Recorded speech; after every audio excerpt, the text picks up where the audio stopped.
There are two kinds of silence: the silence after war and the silence after a decision. The first one is honest. It carries the weight of what was lost to earn it. Smoke, blood, broken certainty. That silence feels earned. The second is quieter, colder. It is the silence of a room where the outcome was decided before you entered. I have lived inside both. Only one of them changed me. We fought for 10 years. Zeus was brilliant. I will not insult him with simple hatred. He moved through war like he was born for it. Lightning obeyed him. Gods followed him. He understood something most rulers never learn. Power must be seen to be believed. Poseidon was different. Force without hesitation. He shook the earth. He split the sea. To him, power was noise. It was impact. And then there was me. I wore the helm the Cyclops forged. I became shadow. While Zeus shone and Poseidon roared, I disappeared. I cut supply lines. I ended battles before they could form. I moved where no one looked. History remembers thunder, but shadow wins wars. When Kronos fell, the world exhaled, and Zeus said we would divide the cosmos fairly. Fairly. He held 3 lots in his hand: sky, sea, underworld. Equal realms, he said. Equal power. I watched his hands. I did not see him cheat, but I felt something arranged. Poseidon drew the sea. He smiled. Zeus took the sky, and the final stone rested in my palm, the underworld. For a moment, there was silence. Not the silence after war, the other kind. Zeus looked at me with something like sorrow. It may even have been real. But beneath that sorrow, there was certainty.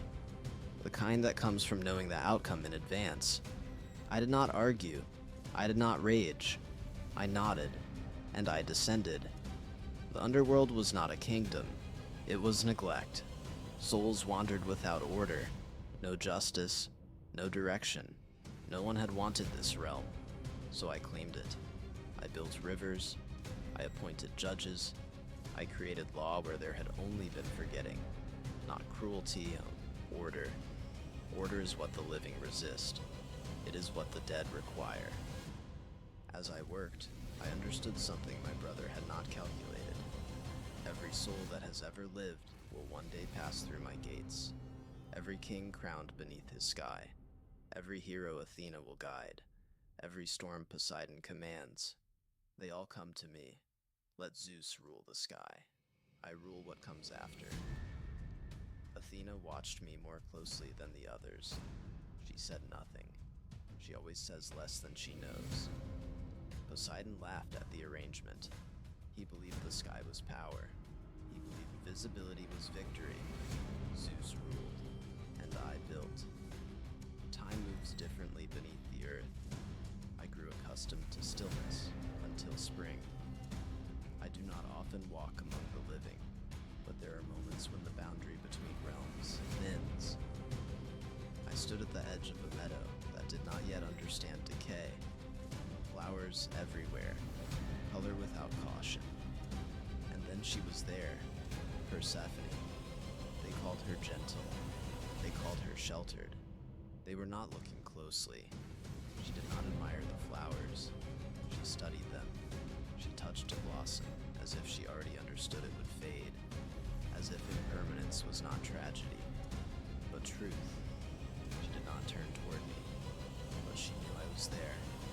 There was something in her that did not belong only to sunlight, not darkness, depth, the kind that does not fear endings. Something shifted that day, not loudly, not violently, but deeply. Olympus did not tremble, but old kingdoms are slow to notice when the ground beneath them begins to move.